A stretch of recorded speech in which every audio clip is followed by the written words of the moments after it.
seluler. Nggak tahu nomornya. Sopon. Ini. Tapi logatnya sih pasti Arab, Yaman, Balawi. Bukan logat orang Jawa. Ya. Bukan lajahnya itu bukan orang Jawa.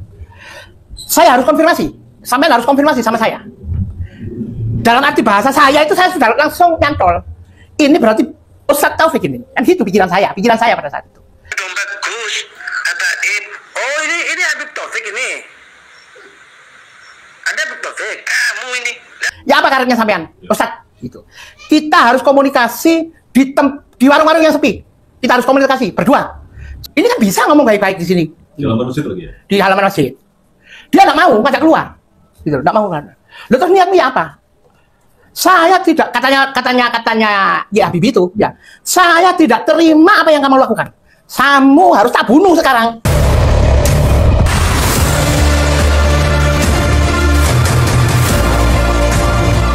Tuh, saya sudah laporan sama keluarga, termasuk sudah pamit sama Didi saya. Loh, kalau kamu mau bunuh saya aja di sini, nggak usah jauh-jauh gitu.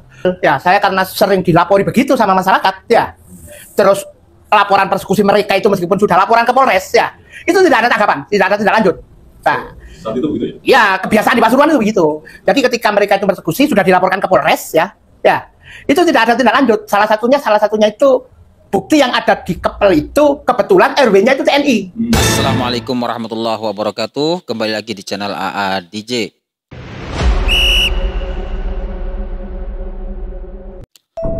Nah, sahabat-sahabat sekalian, para pemirsa dan juga sahabat-sahabat ADJ dimanapun berada, mudah-mudahan teman-teman semua diberikan kesehatan oleh Allah, diberikan kelancaran rezeki, mudah-mudahan dipanjangkan umurnya. Amin ya rabbal alamin.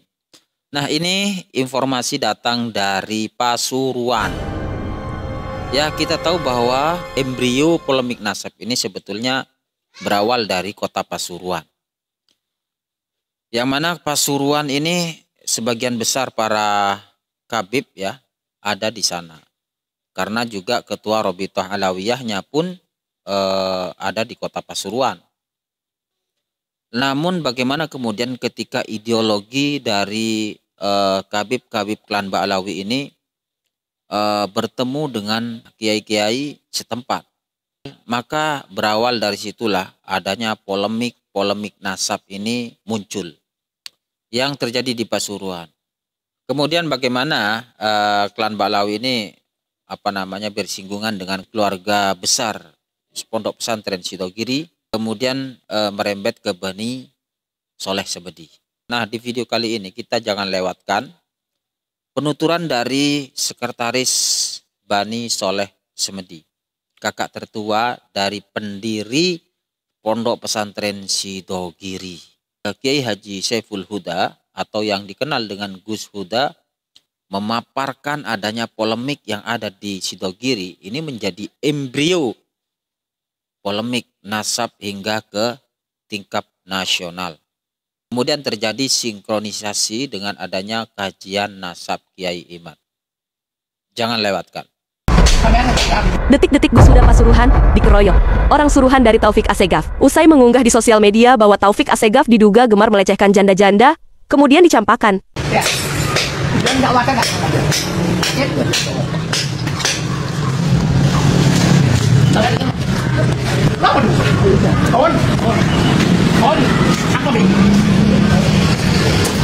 Sahabat-sahabat semua, lihat di depan ini ada beberapa rekan-rekan dari PWI, terutama di tengah yang mungkin tidak asing lagi bagi para pemirsa, Gus Saiful Huda, kemudian yang di sebelah kanan Pak Samsuri, dan sebelah kiri Gus. Oke. Nah, dari tiga narasumber ini nanti akan bercerita flashback ke belakang mengenai sepak terjang atau jejak digital yang sangat-sangat tidak baik dari saudara yang bernama Taufik Assegaf. Assalamualaikum warahmatullahi wabarakatuh. Mohon maaf, saya tidak bisa langsung tak penggal, tapi ada kronologisnya. Kronologis awal itu ketika saya dipanggil oleh Yai Mas Nur Hozi di rumahnya Gus Hamid Mujib atau Gus Hamid KPU terkenalnya. Di rumahnya beliau. Jadi saya diminta datang, ternyata beliau curhat ke saya menyampaikan bahwa ketika besanan beliau mau besanan dengan keluarga Pak Alawi Al-Jufri. Tapi saya tidak tahu di mana rumahnya Al-Jufri itu. Tapi intinya beliau itu sampai sampai sangat tertekan dan sangat malu, sangat harga dirinya sampai jatuh ya. Ketika anaknya mau kawinan sama Al-Jufri itu, sama Ustadz Taufik dilarang karena haram. Haramnya itu karena Yai Asror itu bukan keturunan Nabi, sudah terputus, sudah mengkotek.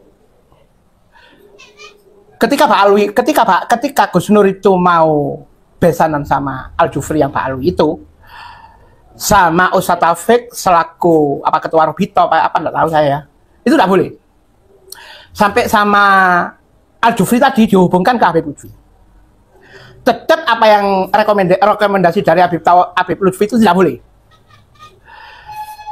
Terus yang membuat saya itu semendal, saya itu tidak sampai hati. Itu ketika Gus Nur mengatakan bahwa Sidogiri yang jelas-jelas didirikan oleh Mbah Sayyid Sulaiman, ya, yang memiliki keturunan Mbah Asror dan semua memahami itu, ya. Sampai Kiai Asror itu dikatakan bukan keturunannya Kanjeng Nabi, sehingga anak putunya Kiai Sayyid Asror ini tidak boleh menikahi Mbah Alawi yang notabene kata mereka itu keturunannya Nabi. Yang membuat saya tidak tega itu ya, ketika beliau menceritakan sampai khitbahnya itu disuruh putus, dan itu harus di video. Jadi Al-Jufri itu mendatangi pengasuh Pondok Sidogiri, salah satu pengasuh Pondok Sidogiri yang bernama Gus Nur Ghozi, Kiai Nur Ghozi ya. Katanya beliau, khitbah itu harus diputus, harus dibatalkan dengan pembuktian di foto. Waktu itu saya tanya, ini di foto ini sebagai saksi ini, di foto dan di video ini diberikan kepada siapa? Katanya Yai Mas Nur, diberikan kepada Ustadz Taufik, supaya Ustadz Taufik itu betul-betul percaya bahwa khitbah itu sudah terputus. Ya, jadi perjodohan gitu ya? Ya, perjodohan itu terputus. Saya namanya saudara kan, nggak enak hati. Akhirnya bagaimana ini Gus? Ayo Gus, sampean bantu saya Gus. Gus, kalau membantu secara supaya perjodohan itu tidak mungkin Gus, saya tidak bisa. Kalau saya membantu itu secara haliah saja Gus. Jadi haliah-haliahnya mereka ya harus kita cegah, harus kita tunjukkan bahwa mereka itu tidak baik melakukan itu. Contoh ya, kawini orang-orang di mana-mana, orang-orang pribumi banyak yang dikawini Gus. Ya, terus dicerai, ada yang dicerai dikasih santrin saya macam-macam lah.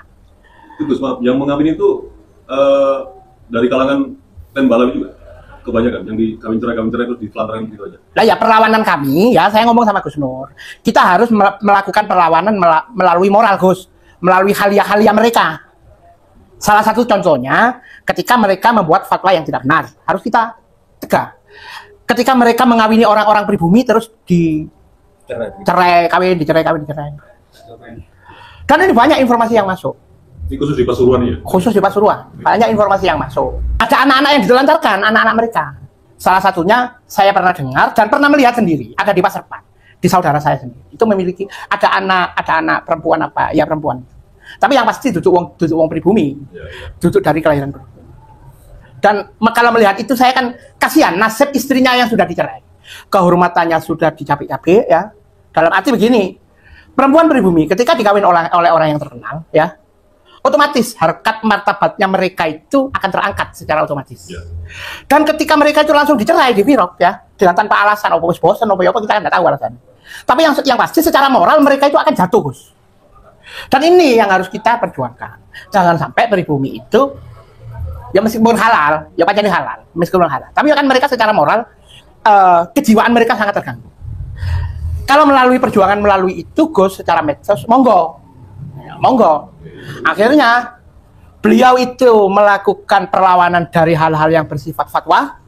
Saya melakukan perlawanan di medsos itu melalui yang bersifat haliah, contoh kawin-kawin itu.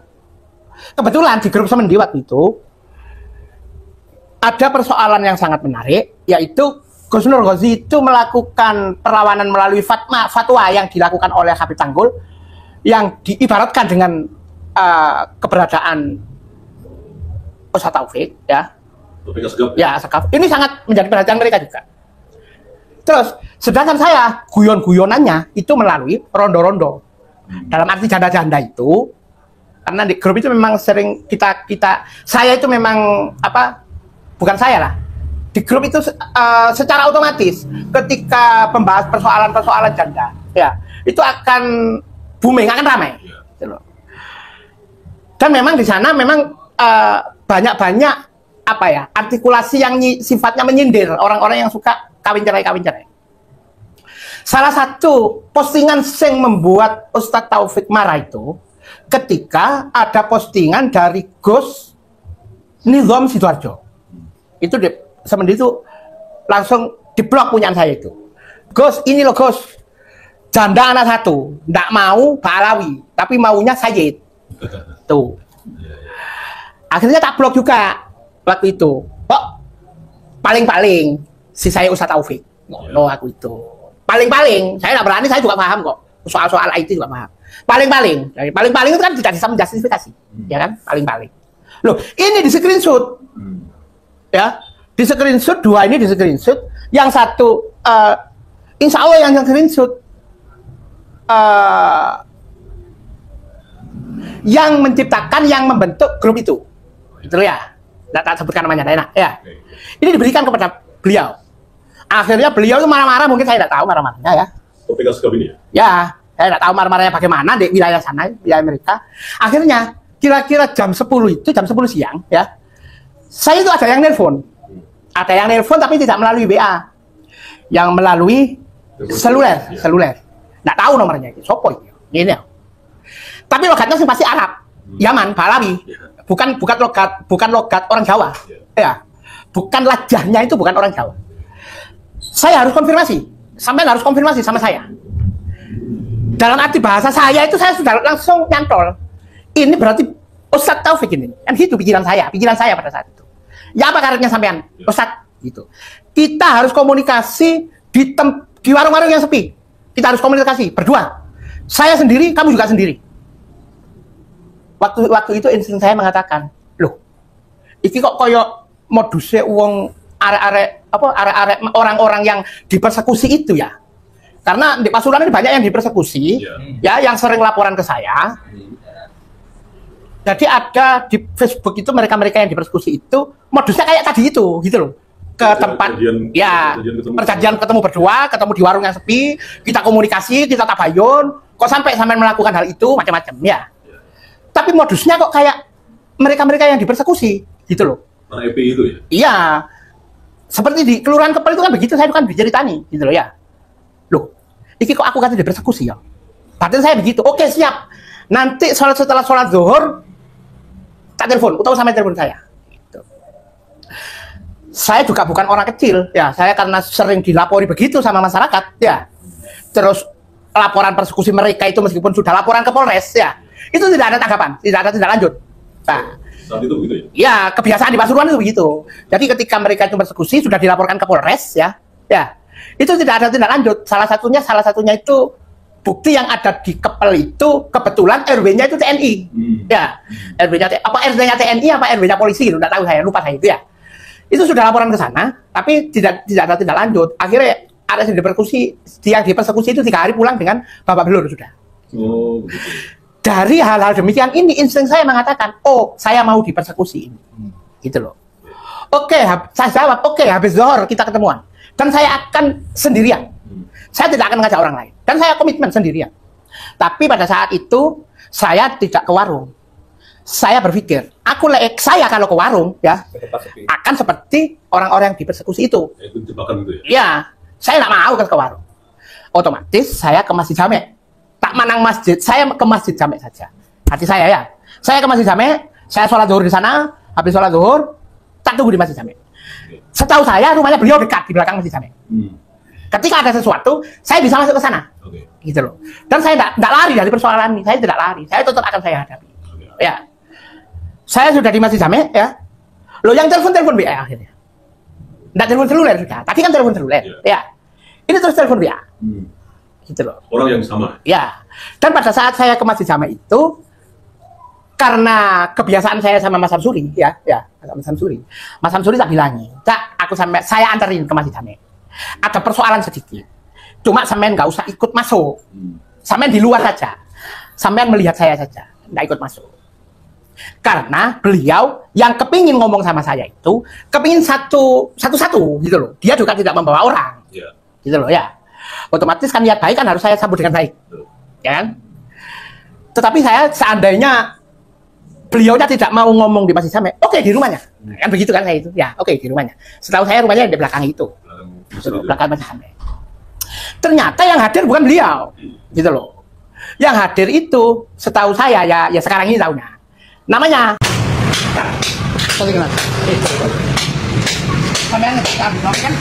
Ya. Dan nggak wajar nggak?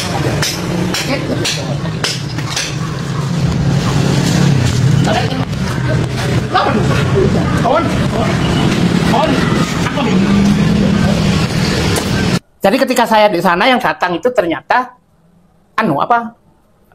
Habib Habibi. Saya juga kaget, kok ini yang datang gitu ya. Loh, sing telepon aku mangiku sampai yang tadi itu sampai anda. Iya, enggak, tadi itu yang telepon saya seluler. Gitu saya. Ya.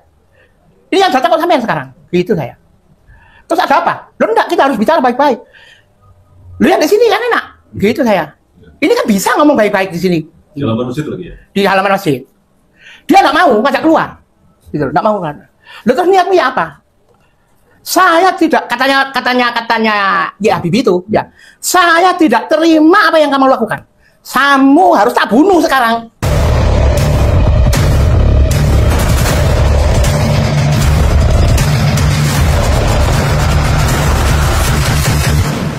Gitu.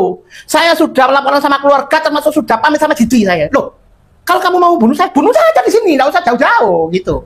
Bunuh saja di sini. Jadi yang telepon seluler dengan beliau itu orangnya berbeda ya? Menurut saya waktu itu berbeda. Lanjut, Bu. Berbeda. Ya. Menurut saya berbeda. Yang telepon saya itu suaranya mirip-mirip yang telepon dengan Gus Arya. Oh, gitu. Suaranya mirip-mirip begitu. Seperti itu ya? Ya, mirip-mirip seperti itu. Suaranya, tapi saya benar tidaknya lupa, terus nomornya wis hilang gitu loh. Dulu tak simpan dulu itu. Dulu sempat tak simpan. Ya, nomornya hilang. Tapi telepon yang kedua, ya ketika dia datang itu, ya dan dia berbeda. Sudah memakai WA. Dan ngancam-ngancam tadi ya? Ya, yang ngancam-ngancam saya mau dibunuh itu. Terus dia sudah pamit sama keluarganya, pamit sama Didi, ya. Intinya saya mau dihabisi. Ya. Pada saat itu loh, paten bunuh di sini saja. Tidak usah mencari di tempat yang sepi. Gitu. Sudah bunuh saja. Tak kasihkan kepala saya itu waktu itu. Ya kan? Ini tidak tahu. Saya cuma tahu video itu waktu itu videonya banyak. Ya, videonya banyak waktu itu. Tapi tidak tahu yang tersimpan cuma itu saja, nanti tak cari lagi. Ya. Yang apa komunikasi saya dengan Y Habibie secara jelas itu ya, itu tak cari lagi. Tapi ada video sebagian saja itu yang tak berikan itu ya. Akhirnya saya sama takmir masjid karena kondisi ramai ya, disuruh keluar saya itu. Oh ya, saya keluar. Nah, terus saya keluar karena saya menghormati takmir masjid kan. Ya, saya keluar dari situ, diajak nemui Ustaz Taufik itu. Oh gitu. Ya, tapi hilang. Kan ini di belakang sini rumahnya. Ayo ke situ. Saya langsung belok ke sana. Gitu. Ya. Katanya, Ustaz nggak di situ, Ustaz di pondoknya sana. Enggak, panggil sini pokoknya. Panggil sini. Loh, sampai jangan sakarpan itu guru saya. Itu gurumu, masa guruku. Begini. Itu gurumu, bukan guru saya. Datang macam-macam. Waktu itu saya itu sempat mau dipukul. Oh, dengan Habib. Iya, padahal memang tak suruh mukul memang bunuhan bisa kue. Seandainya saya mati, ya, saya itu sudah berkomitmen. Seandainya persoalan ini saya dibunuh oleh mereka, ya, saya rela kok, saya siap kok jadi tumbalnya Kiai Pribumi. Saya sudah bilang begitu. Ketika ini Mas Samsuri ini marah-marah, ketika saya waktu itu kan sudah mau masuk diajak ke pondoknya kan. Jadi aku sendiri waktu itu ya? Kenapa? Waktu di masjid itu nggak sendirian? Sendirian. Oh, sendirian. Sendirian, gitu loh. Cuma, saya kan minta ke masjid itu kan minta diantar Cak Samsuri. Oh, gitu. Ya kan? Saya kan bawa sepeda. Iya. Cak Samsuri terno aku. Nggak tahu ini kok nggak pulang, saya nggak tahu. Gitu loh. Tapi Pak Samsuri lihat kejadian itu, Pak?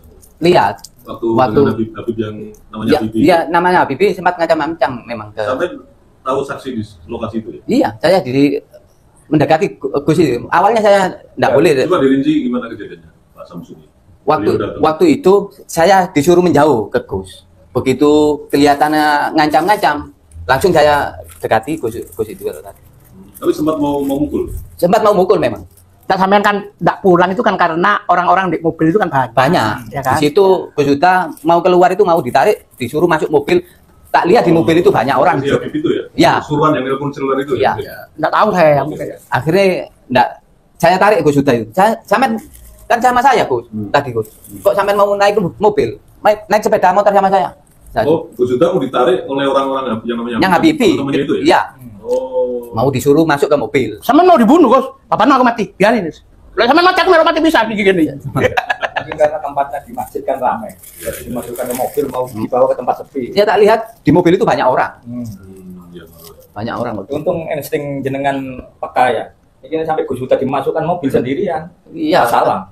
Jadi jenengan menghalangi juga. Menghalangi waktu itu. Nah terus akhirnya itu persoalan sampai ke pihak yang berwajib bukan? Begini. Ya. Akhirnya saya itu diantar mau ke Pondok Sunia Salafiyah di Sungai apa di Keraton ya.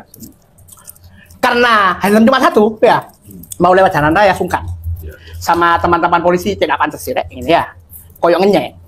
Lewat di dalam saja Mas Cak Samsuri, lewat di dalam ya, lewat Keraton, lewat Karya Bakti. Ya. Lewat Karya Bakti itu saya ingat ada Cak Hamid. Ya, ingat Cak Hamid. Pikiran saya Cak Samsuri, balik Cak Samsuri, kembali ke Cak Gus Hamid.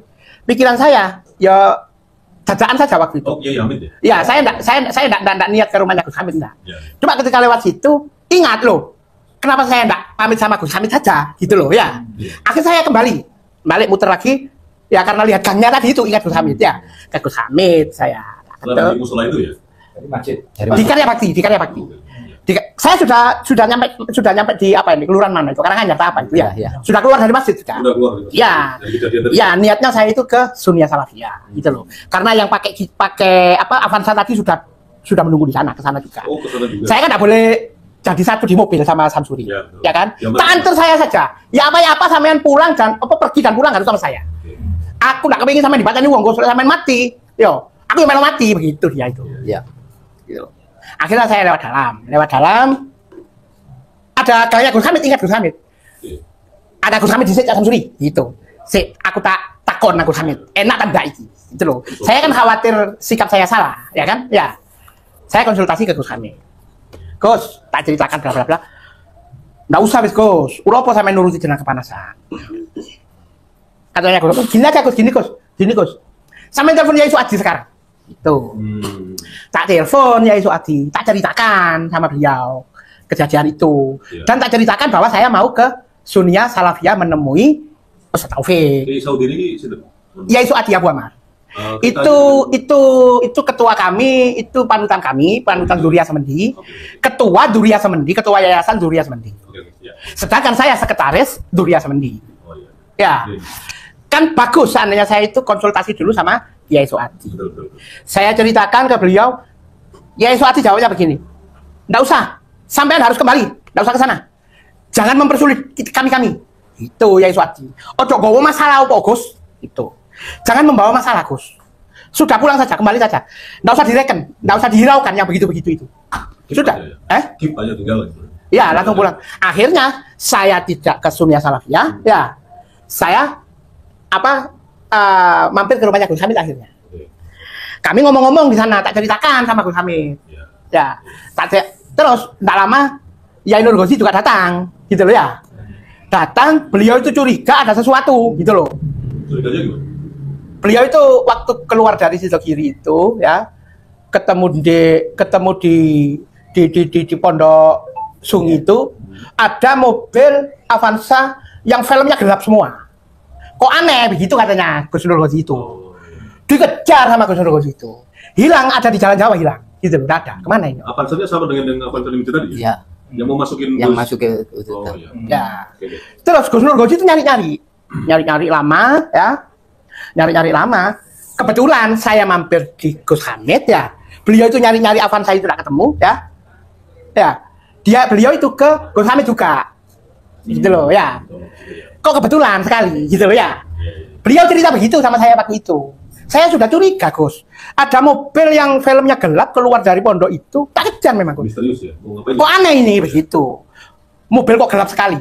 Gitu loh. Dicari, hilang di jalan Jawa katanya. Gitu. Dicari-cari sama Gus Nur. Mobil khusus untuk menculik, Bang. Wallahu a'lam, saya tidak tahu. Ya, saya tidak tahu. Disebutkan. Akhirnya ketika semua kejadian itu selesai dan saya itu ada di Yai Gus Hamid, Yai Hamid itu, Gus Nur itu datang. Jadi tanpa kita janjian, nggak tahu gitu loh. Cuma insting saja mungkin. Iya. Akhirnya saling cerita, ya. Gus Nur telepon temannya apa, seorang aparat kepolisian juga. Kita konsultasi di situ. Iya. Tak ceritakan semuanya. Ya, tak ceritakan. Saya juga sama persoalan hukum kan repot masalah itu kan nggak begitu mengerti hukum. Saya tanya, insya Allah Pak polisi itu namanya Pak Rio yang diminta datang sama Yai Nur itu. Oh, datang ke lokasi ini ya? Di lokasinya Yai Hamid itu. Saya tanya, secara hukum bagaimana Pak Rio saya itu dia Pak Rio di persoalan ini? Iya. Oh enggak, Gus, itu kalau menurut saya secara aturan medsos itu IT bukan sampean yang kena. Gitu, ya kan? Ya. Bukan sampean yang kena. Nah, akhirnya pada saat itu saya itu banyak masukan ya. Sekalian di briefing sama orang-orang, diturunkan sana kemari ya. Di persoalan saya soal janda itu. Ya, soal janda, kembali pada soal janda itu. Minim saya kan juga bingung juga. Dasar hukum saya apa? Kan gitu kan? Saya akhirnya tanya-tanya itu, ya kan? Mengenai IT bagaimana Pak Rio? Saya Pak Rio.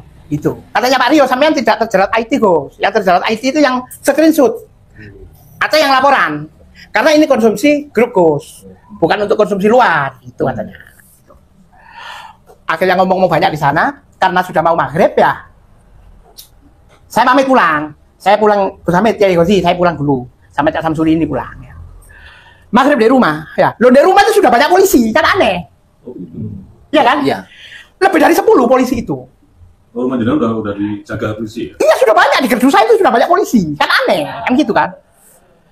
Karena saya sudah dibekali banyak, termasuk dari Pak Rio itu sudah saya banyak, ya. Nah, polisi-polisi itu marah saya. Apa-apaan polisi cilik-cilik ini? Ya, ini aku. Ya. Ada apa, Pak? Kok aneh, teman? Gitu. Insting feeling saya, oh itu disuruh ini. Disuruh mereka ini, gitu kan? Diduga yang menyuruh yang telepon tadi ya? Iya, pikiran saya begitu. Siapa yang menyuruh kamu sini? Tak gitu kan? Ya. Apa masalahnya? Ono surat panggilan tak saya ini? Gitu saya. Sing jelas Pak, ojo moro-moro apa nggerodok uang ini, you know. Sampai kan aparat, you know. Sampai kan aparat. Sing jelas, ono apa iki? You know. Terus ono laporan tak? Gini ya Pak. Saya bilang sama yang menyuruh sampai datang ke sini, saya laporkan. Laporkan saya persoalan saya. Tak tunggu, lek kepingin kedok kuburan sendiri. Tak gitu kan. Saya bilang begitu di briefing sama Pak Rio itu. Ya, sudah dikasih tahu banyak gitu loh. Di rumahnya Gus Hamid itu saya di briefing banyak gitu loh. Akhirnya saya itu bisa ngawur, ya tambah ngawur ngomongnya. Ya. Salah satu yang waktu itu dari polisi yang banyak itu saya lupa saya. Ya, salah satu yang saya kenal itu namanya Pak Ahmad. Pak Ahmad itu saya tanya, apa kedudukan sampean Pak? Kenapa sampean kok moro apa datang ke sini? Nggak ada udan, nggak ada angin. Masalah apa ini? Tak gitu kan. Mereka laporan tak? Ini sampai ngomong FPI lah. Tak gitu kan langsung waktu itu, ya kan? Ini kan persoalannya kan FPI kan? Ya, pikiran saya. Langsung tak tuduh begitu. Sampai itu FPI lah. Namanya Pak Ahmad. Dan Pak Ahmad itu menjadi KBU apa lupa saya istilahnya. Tapi dia itu di jajaran Intel. Di jajaran Intel. Saya iki KBU, ya apa? Intel semua lah ini. Tak gitu kan? Ya apa ceritanya? Kok sampai moro ujuk-ujuk datang ke sini? Saya memang ada masalah tadi. Tapi kok sampai kok mau datang ke sini, ada yang nyuruh tak gitu kan? Ya. Kalau tidak ada yang nyuruh, tidak mungkin. Akhirnya dia ngaku, saya kan orang Intel Gus. Dan semua kegiatan di kejadian di wilayah Pasuruan saya kan harus tahu. Ya. Makanya saya kepingin tanya ke sampean, masalahnya apa? Loh, saya nggak diceritain lah, tak balik begitu. Ya. Enggak, saya betul-betul tidak tahu. Lah sampean betul-betul tidak tahu, ini persoalan IT Mas. Ya, ini Pak. Ya, ini persoalan IT. Ya. Dan persoalan ini seharusnya tidak menjadi besar begini. Apa mana nggak polisi wake koyok ini iki. Banyak polisi begini ini. Aku koyok maling aja modelnya. Itu saya. Ya. Terus begini saya waktu itu. Pak Ahmad itu menanyakan lagi ke saya. Gus, apa yang ada yang lebih urgent dari persoalan IT itu? Beliau menanyakan itu ke saya. Loh, kalau persoalannya yang lebih urgent ada, tak gitu kan. Tapi bukan kapasitas saya yang menjawab. Ya kan? Bukan kapasitas saya yang menjawab, kapasitasnya para kiai. Nggak apa-apa sampai kepingin menanyakan itu. Tak ambil WA ya ke Durya Semendi. Assalamualaikum kiai-kiai sedanten yang memperhatikan persoalan saya. Ya, karena kulo nedhi jenengan semua ke Pondok Nurul Islam. Sak mangken tidak pakai lama. Saya sih ingat biasa saya voice note saya ini semendi itu. Ya, karena waktu itu tak lihat ini apa ini semendi selama persoalan saya gitu loh. Di WhatsApp grup itu ya? Ya di WhatsApp grup itu. Apa Gus Nur Ghazi, apa Gus Khan, saya tidak tahu. Saya kan tidak sempat membaca, ya kan? Ya. Tapi mengatakan, oh ini orang di grup ini ramai persoalan saya, kan gitu kan? Akhirnya tak voice note itu. Oke Pak Ahmad, samangken sekarang Kapolres dan semuanya hadir ke pondok. Tak minta. Dan kiai-kiai juga tak minta hadir ke sana ke pondok. Nah umatku tidak cukup, cilik umatku, kan gitu kan? Ya. Akhirnya saya ke pondok aja nang pondok aja itu saya ya. Ada ke pondok di sana adik saya tak suruh mengeluarkan semua kursi-kursi. Keluarga saya bingung, adik saya ada apa ini Mas? Wes sampean enggak usah lihat ada apa ya. Sekarang sampean beli kue-kue karena ada tamu dadakan. Saya sholat dulu ya, sholat Isya saya sholat dulu ya. Kira-kira saya dari rumah sampai ke pondok terus sholat Isya ya. Terus keluar saya ketemu Kak Samsuri. Bilang, Gus Suaji sampun tengah di masjid Gus. Di depan masjid. Kok cepat sekali? Kira-kira 15 menit itu ya. 15 menit. Gus Suaji yang pendiri itu. Ya, Yai Suaji. Kiai Suaji sudah hadir. Saudara-saudara Kiai semua sudah hadir. Terus santri-santri dari Podokaton ya, dari mana itu banyak hadir di masjid semua. Kiai datang semua, gitu loh. Ya. Pada saat itu Kapolres tidak datang, yang datang itu Pak Rizal namanya. Pak Rizal itu Kasat Intel. Ya. Saya kan meminta Kapolres yang datang karena menanyakan hal yang lebih urgent, ya kan? Ya. Akhirnya di pertemuan di pondok itu pertemuan itu ada videonya itu salah satu video. Memang nggak detail ya, memang nggak detail. Saya mengatakan Pak Rizal, ya. Kalau yang tadi siang itu persoalan IT Pak Rizal, ya persoalan kecil, bukan persoalan besar. Tapi kalau yang persoalan besar, ya sampean jangan menanyakan ke saya, bukan kapasitas saya menjawab. Yang menjawab beliau-beliau ini kiai-kiai seperti Kiai Suadi, Kiai Maksum, Kiai Nur Hasan, Nur Ghazi, kiai-kiai semua ini semuanya memiliki kapasitas ketua semua di Pasuruan, kota di kabupaten. Beliau ketua Jatman, Kiai Hidayatullah, ada waktu itu, ya kan? Ya. Terus lupa saya yang datang siapa saja. Gus-gus juga banyak semua yang datang. Jadi di pondok saya itu rame. Polisi juga banyak, ya. Kiai juga banyak. Begitu loh. Ya. Di sana macet sampean. Di pondok itu macet, gitu loh. Berarti ini kan sesuatu atensi yang sangat besar sekali. Begitu loh, ya. Saya tidak menyangka sampai sebegitunya, ya kan? Saya tidak menyangka kok sampai sebegitunya. Dan ini sangat viral di Pasuruan. Sangat viral. Akhirnya pada saat itu ketika sayangnya apa yang datang bukan Kapolres. Saya menginginkan Kapolres yang datang waktu itu. Kalau punya mesisan, ya sekalian wes, ya. Ternyata yang datang namanya Pak Rizal. Pak Rizal itu Kasat Intel, insya Allah saya tidak tahu saya. Ya. Dan yang membuat pertemuan semua di situ kayak begitu itu namanya Pak Ahmad waktu itu KBU apa, ya. Terus tidak lama diangkat menjadi Kapolsek Nguling insya Allah, ya. Kapolsek Nguling, ya. Namanya Pak Ahmad, kan saya ingat waktu itu. Saya ingat itu. Nomornya saya tak simpan, nomornya Pak Ahmad. Sampai sekarang tak simpan. Akhirnya ketika pertemuan itu, ketika Pak Rizal menanyakan yang urgent, ya, yang menjawab pada saat itu selaku apa istilahnya perwakilan menjawab dari para kiai itu, ya, itu Yai Suadi Abu Ammar. Jadi Yai Suadi Abu Ammar dengan pertanyaan yang banyak tadi dari kepolisian, ya, menjawabnya cuma simpel, Pak Yai Suadi itu. Jadi Yai Suadi mengatakan, begini Pak. Dari semua pertanyaan sampean, ya saya simpulkan, saya menjawabnya begini. Kami selaku ulama atau kiai pribumi, kiai NU dan kiai pribumi, ya, akan menjaga keutuhan NKRI. Satu, ya ini sampean camkan ini gitu. Kami semua menjaga keutuhan NKRI. Apabila ada yang merongrong NKRI, yang menistakan atau merongrong Undang-Undang Dasar, Pancasila, juga Bhinneka Tunggal Ika, jawabannya satu, Pak. Ini Pak Rizal, ya, saya contohkan ya. Ini Pak Rizal, ini Yai Suadi. Memang agak dekat. Apa Yai jawabannya Yai? Gitu ya. Jawabannya cuma satu. Apa itu Yai? Yai Suadi jawabannya ngeri. Perang. Gitu Yai Suadi itu. Nunjuk ke Pak Rijal, Pak polisi tadi. Kami pintu itu ya? Ya, kasat. Oh, Kasat pintu. itu. Perang begitu. Ngotek titik langsung sudah perang. Ditambahi begitu. Saya masih ingat itu. Gitu loh. Dan setelah kejadian ini ya, kejadian itu memang sangat viral ya, memang sangat viral. Saya sendiri pribadi tidak menyangka sehingga kejadian itu menurut saya merupakan embrio dari kondisi nasional kenasapan sekarang itu. Polemik nasab itu. Karena pada saat itu memang ada embrio naat sudah ada, ya kan? Tapi kan persiapan semua, ya kan? Ya. Tapi setelah itu saya itu kira-kira dapat 3 hari dari kejadian itu, ya. Saya diambil sama Gus Hamid. Nggak ngomong nggak apa, ayo ikut saya. Nang di Gus, kemana Gus? Ke Malang. Tuh. Ada apa Gus? Banyak yang menanyakan persoalan ini ke sampean. Tuh. Saya kegiatan di Malang itu apa saya kan nggak tahu, ya kan? Ya. Akhirnya saya ke Malang. Mertua ternyata di sana itu saya nggak nyangka mertuanya saudara saya sendiri, namanya Gus Romatelo itu. Di sana ada kegiatan juga. Terus banyak kiai kumpul di sana itu, ya. Salah satu yang menanyakan ke saya itu persoalan ini beliau almarhum Kiai Saiful Islam dari Ngenggong yang menanyakan. Bagaimana Gus persoalan kemarin itu sampean kok sampai viral begitu? Ya saya ceritakan semuanya ke kiai-kiai macam-macam dari kiai di Malang juga banyak orang-orang kiai-kiai Malang. Juga waktu itu ada pengasuh An-Nur Bulu Lawang II.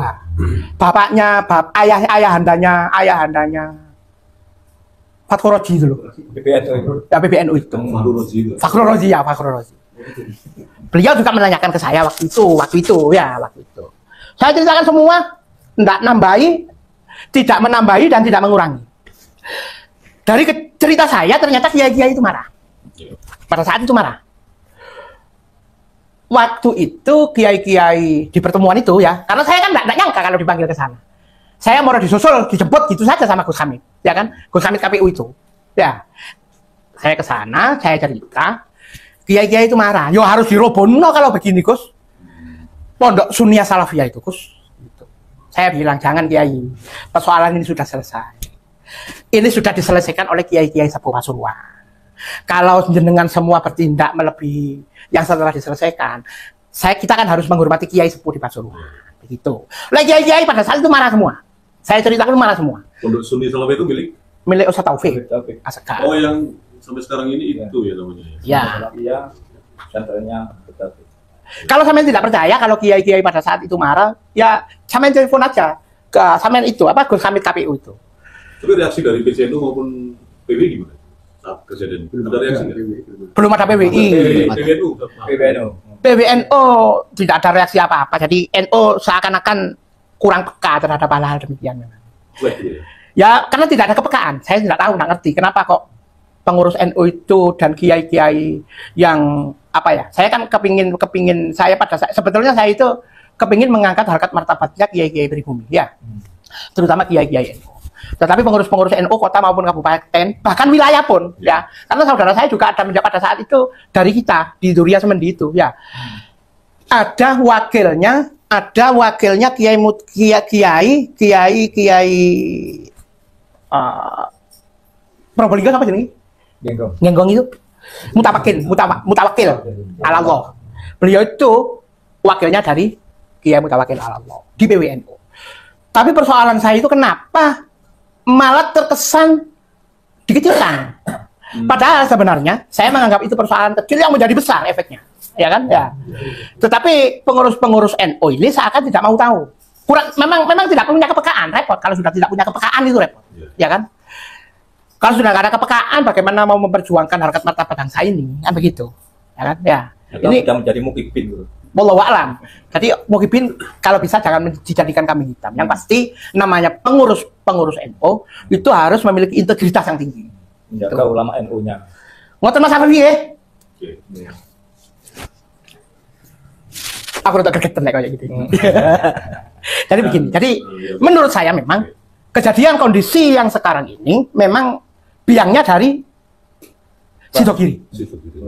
Biang ini semua dari Sidogiri ketika keluarga Sidogiri mau kawin sama Pak Alawi diharamkan. Dianggap Kiai Asror dan Sayyid Sulaiman itu bukan dzurriyyah Nabi. Jadi seakan-akan ketika keluarga Sidogiri kawin dengan Pak Alawi itu sama dengan zina. Itu yang saya tidak terima itu. Dan sampai sekarang saya tidak terima. Meskipun di Sidogiri, ya masih banyak muhibin. Saya juga tidak habis pikir, kenapa keluarga Sidogiri yang notabene itu keturunan dari Sayyid Sulaiman, ya, dan Kiai Fuad sudah diisbat oleh Maroko, oleh Jordan, oleh semua nakib internasional, ya. Banyak keluarga Sidogiri yang mana yang tidak percaya. Ini yang saya prihatin kepada keluarga Sidogiri itu di situ. Lebih percaya ke Pak Alawi. Lebih percaya kepada Pak Alawi yang diisbatnya cuma tidak Alawi saja. Seakan-akan mereka itu cuma mengatasnamakan Kiai Sepuh, ya, bahwa Pak Alawi itu dzurriyyah Nabi, padahal bukan. Dan mereka tidak mau percaya, tidak mau menepis itu semua. Itu loh. Saya itu jengkel ketika ada informasi soal Mas Baharta siapa itu ya yang mau menurunkan isbatnya Yai Fuad. Saya jengkel saya. Loh, saya jengkel, saya nggak terima. Yai Fuad itu ngurusnya nasabnya sendiri kok, tidak ada yang bantu kok. Ya kan? Dia itu komunikasi dengan internasional itu sendiri kok. Tidak dibantu oleh orang-orang itu kok. Tidak dibantu Pak Alawi kok. Gitu loh. Ketika beliau itu sudah mendapatkan isbat, malah dikon turunkan. Ini yang saya jengkel. Kok ngelamak temen di keponak-ponakan. Diganti isbat ke Robito gitu. Loh, seandainya kalau mau Robito mau ngisbat, silakan diisbat gitu loh. Katanya Robito, keluarga Sidogiri itu terputus, mengkote. Seandainya mengatakan dzurriyyah Nabi, dikatakan palsu. Menurut Robito. Kalau isbat Robito, Gus, jadi asli gitu. Ojo manas-manas gitu loh. Aku nafsu aku lagi. Jadi asli. Mari terputus, akhirnya ada. Ya Gus, jadi dari kronologi yang diceritakan beberapa tahun lalu soal Taufik Asegaf dengan tingkah polanya seperti itu, tapi ternyata dari pengurus PW dan PCM sendiri tidak peka sampai dengan mendapat ancaman bahkan sampai mau dibunuh dan seterusnya. Nah, mungkin Jenengan bisa ngasih pesan yang lebih fokusnya kepada pengertian atau pemahaman masyarakat khususnya di Pasuruan ini, Gus, tentang Lembah Alawi ini. Monggo. Begitu ya. Saya itu sangat prihatin sekali dengan kondisi yang ada di Pasuruan, ya. Apalagi banyak yang mengatasnamakan para kiai sepuh. Padahal keilmuan sekarang itu terus berkembang, ya kan? Pada saat dulu memang tidak diketahui karena informasi itu hanya dari lisan, dari mulut ke mulut. Sedangkan informasi ini sangat global sekali sekarang ini. Dan informasi itu bisa dibuktikan dengan keilmuan yang seintegritas gitu ya, memiliki disiplin ilmu masing-masing. Kalau di urusan nasab yang memiliki keilmuan di disiplin ilmu nasab. Dan di Pasuruan ini tidak, di kiai-kiai Pasuruan ini tidak. Jadi semua keilmuan itu dicampur aduk jadi satu. Di Pasuruan ini tidak bisa membedakan mana keilmuan sains, ya, mana keilmuan tasawuf, mana keilmuan syar'i, fikih, ya, semuanya diaduk jadi satu. Jadi ketika hal-hal yang bersifat sains, syar'i maupun hal-hal yang bersifat hukum, ya, itu muara kiai-kiai di Pasuruan ini khususnya, ya, itu bermuara kepada keilmuan tasawuf, husnudzon. Padahal tasawuf bukan husnudzon. Tasawuf itu kalau menurut arti saya akan hakikat itu adalah kegiatan yang tidak zalim, sesuatu yang sesuai itu. Tapi ketika tidak sesuai, kenapa kiai-kiai kita itu harus husnudzon gitu loh? Sudah tahu tak sembelihkan babi, mereka husnudzon daging ini tetap kambing. Kan naif sekali namanya, ya, naif sekali. Di mana letak disiplin ilmu kiai-kiai kita ini? Gitu loh ya. Saya sangat prihatin dengan kegigihan PCNO Kabupaten Pasuruan, ya, yang mengatakan para habib atau Pak Alawi itu masuk dalam akidah keimanan umat Nahdliyin. Ini yang saya itu prihatin. Dan itu beliau ceramahnya di kampung-kampung yang ceramahnya di linear NO, ke MWC, ke Ranting begitu. Jadi saya mengibaratkan, jelas-jelas tak sembelihkan babi. Kok saya husnudzon ini kambing? Ini loh masalahnya. Kan naif sekali kan. Gitu loh. Berarti cita Pak Ali rukun Islam yang ketujuh. Ya Allah a'lam. Rukun iman yang ketujuh. Wallahu a'lam. Saya juga kurang Percaya. saya juga pengurus ranting NU. Saya itu juga prihatin dengan PCNU Kota Pasuruan. Gitu loh. PCNU Kota Pasuruan itu orang-orang yang ilmiah semua, pinter-pinter semua. Loh kenapa? Mereka itu tidak dipakai, keilmuannya itu tidak dipakai. Sampai saya itu kepingin sudah mengundurkan diri saya di ranting itu. Nggak tahu diterima apa tidak. Ranting NU. Saya itu mundur dari ranting NU, salah satu protes itu. Ya, karena sosial budaya kita sudah berbeda dengan mereka. Gitu loh. Balawi ya. Dengan Pak Alam. Terus saya juga begini loh ya. Saya ini yang pesan saya kepada semuanya. Jangan mengatasnamakan kiai sepuh, ya, termasuk kiai. Ngapunten, aku nggak kepingin ngomong. Mohon maaf. Termasuk mereka itu mengatasnamakan Kiai Hamid untuk apa ya? Untuk kunci pembenaran itu, ya. Mengatasnamakan Kiai Ahmad Jufri, ya, untuk membackup kebenaran menurut mereka. Karena banyak yang mengatakan bahwa kiai-kiai sepuh itu sudah menghormati para habaib, berarti habaib itu keturunannya Nabi. Ini yang dipakai mereka, yang dipakai para muhibin. Saya khawatir di suatu saat nanti anak cucu kita itu sudah pintar secara ilmiah dan mampu membuktikan bahwa benar Pak Alawi itu bukan keturunannya Nabi, ya. Akhirnya anak turun kita itu begini. Ya bagaimana ya Kiai Hamid dulu sama Kiai Ahmad Jufri kok bisa mengisbat itu? Berarti muhibin sekarang ini yang menghancurkan namanya Kiai Hamid sama Kiai Ahmad Jufri. Itu menurut saya. Jadi mohon maaf, jangan membawa-bawa nama Kiai Sepuh yang sudah meninggal. Karena Kiai Sepuh yang sudah meninggal itu menurut saya nggak bisa diklarifikasi.